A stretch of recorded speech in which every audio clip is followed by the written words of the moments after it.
Hello students. आज हम लोग 10th क्लास के एक छोटे से टॉपिक के बारे में बात करेंगे और वो टॉपिक था ओम्स लॉ के बाद का टॉपिक। उसमें एक्चुअली में रेजिस्टेंस का कॉम्बिनेशन था इन सीरीज एंड पैरेलल। और अगर आप अपनी एनसीईआरटी की बुक देखेंगे बच्चों तो उसके अंदर उसके डेरिवेशंस भी दे रखे हैं कि हम लोग रेजिस्टेंस को सीरीज और पैरेलल में कैसे कनेक्ट करते हैं।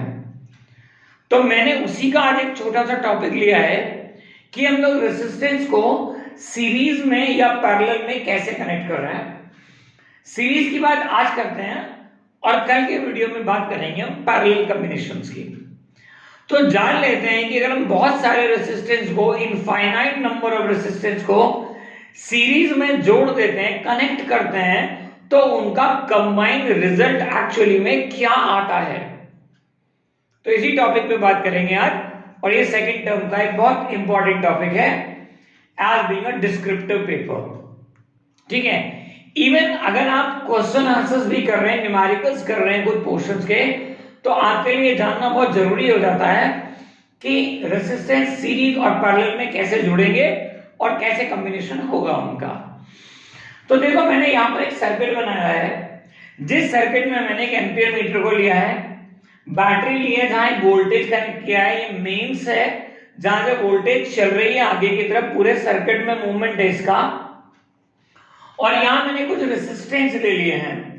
सपोज इन रेजिस्टेंस को ले लेते हैं जैसे R1, R2, R3 और इनफाइनाइट नंबर ना लिख के उसकी जगह I have used Rn। Rn that mean number of resistance can be added to this wire।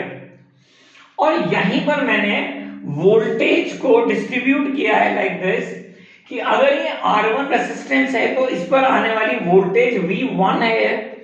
Same अगर R2 है तो यहां पर आने वाली वोल्टेज V2 है, और अगर ये R3 है तो यहां पर आने वाली वोल्टेज R3 है।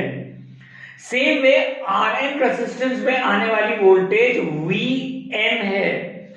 दैट मीन मैं आपसे यहां बात करने ये जा रहा हूं कि वोल्टेज एक्चुअली में पर्टिकुलर रेजिस्टेंस पर डिवाइड होती है।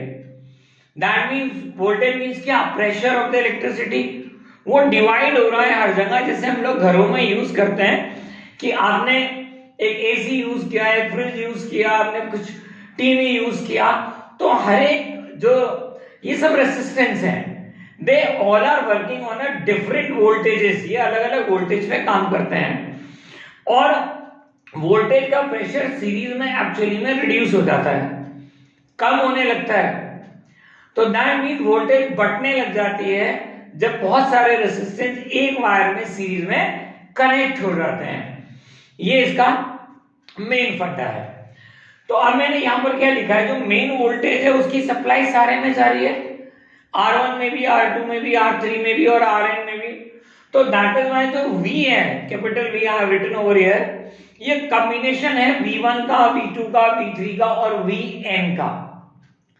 That means total voltage coming in the circuit is V, which is the combination of V1, V2, V3 and Vn।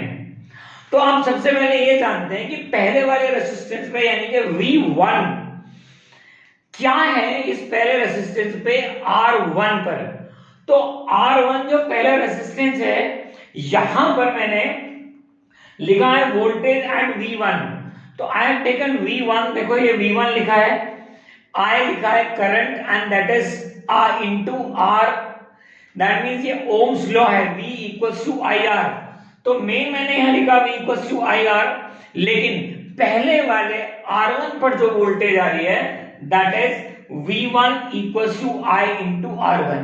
तो ऐसे मैंने वोल्टेज को हर रेजिस्टेंस पे कैलकुलेट किया अकॉर्डिंग टू ओम्स लॉ। क्या आएगा, तो एंड V2 क्या आएगा, V2 पर आएगा I into R2 resistance second. Same thing R3 पर क्या आएगा, V3 का फॉर्मूला हो जाएगा I into R3। और Vn पर वोल्टेज क्या जा रही है, Vn equals to I into Rn। आप एक बार देखो, मैंने यहाँ पर I को कहीं पर भी I1, I2, I3, I4 नहीं लिखा है। वो सिर्फ इस वजह से नहीं लिखा है क्योंकि सीरीज में करंट यानी कि एम्पियर इसमें कोई भी डिफरेंस नहीं आता है। ये पूरे सर्किट में एम्पियर सीरीज में सेम रहता है, करंट की वैल्यू सेम रहती है। वोल्टेज का डिवीजन होता है तो मैंने वोल्टेज को डिवाइड करके V1, V2, V3 और Vn में रख दिया है according to Ohm's law V equals to IR। अब मुझे क्या करना है, मुझे इन चारों को जो मैंने लिया था V1, V2, V3 और Vn, इन चारों को एक बार ऐड कर देते हैं।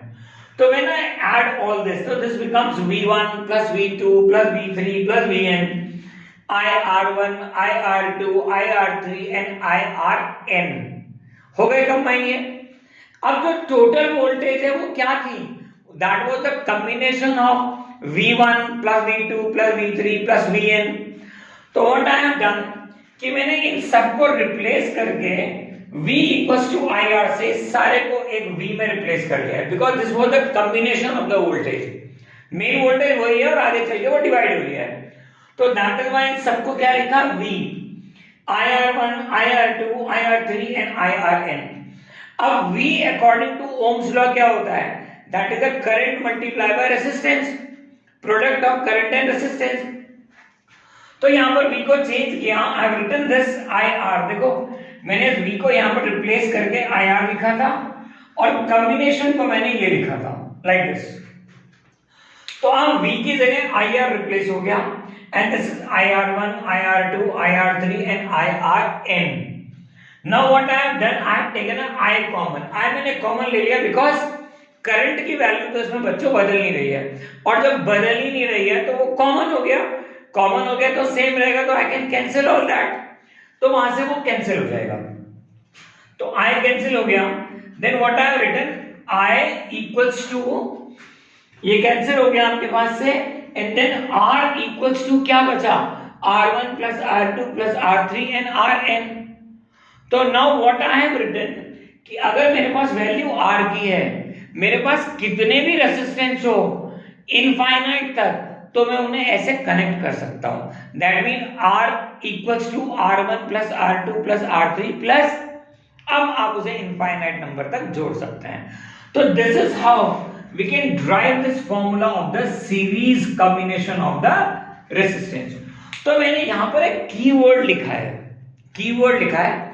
अगर आपको ये याद रहेगा तो न्यूमेरिकल करने में बहुत आसानी रहेगी, क्योंकि यहाँ न्यूमेरिकल करते वक्त बच्चों जनरली दिमाग में एक बात आ जाती है कि यार इसमें वोल्टेज बढ़ रही है कि करंट बढ़ रहा है, क्या चीज है जो बढ़ रही है। तो मैंने यहाँ सीरीज में एक पॉइंट लिखा है बहुत क्लियरली करके, सीरीज में वोल्टेज बढ़ जाती है, ये याद करना है, सीरीज में वोल्टेज बढ़ जाती है, यानी कि हर रेजिस्टेंस में वोल्टेज अलग अलग हो जाएगी। और मैंने क्या लिखा है, करंट नहीं बढ़ता, करंट कभी नहीं बढ़ेगा अगर आपका कॉम्बिनेशन सीरीज है, वो सेम रहता है। दैट इज व्हाई मैंने इसे ऐसा लिखा है ताकि वो याद रहे। तो जब कल पैरेलल की बात करेंगे तो पैरेलल में मैं आपको बताऊंगा कि उस कॉम्बिनेशन में क्या चीज सेम रहेगी और क्या चीज बढ़ जाएगी। तो आई होप सो कि इसका डेरिवेशन आपको समझ में आ गया होगा, और मैं ये उम्मीद करता हूं कि अब एग्जाम में शायद अगर डेरिवेशन आ जाता है तो ऐसी कोई मिस्टेक नहीं होनी चाहिए सीरीज और पैरेलल के कॉम्बिनेशन में। सीरीज में आपको याद रहेगा कि सीरीज के अंदर क्या हो रहा है, मेन बात वोल्टेज बढ़ रही है और करंट सेम है। न्यूमेरिकल करते वक्त भी आप लोग इस बात को बहुत अच्छे से ध्यान रखेंगे। So thank you for today, और अगर कोई डाउट है तो कमेंट बॉक्स में लिखना, मैं आपकी बात का जवाब जरूर दूंगा। The classes bye JK Arora, running an institute known as IPL, that is the Institute for the Passionate Learners. Thank you very much.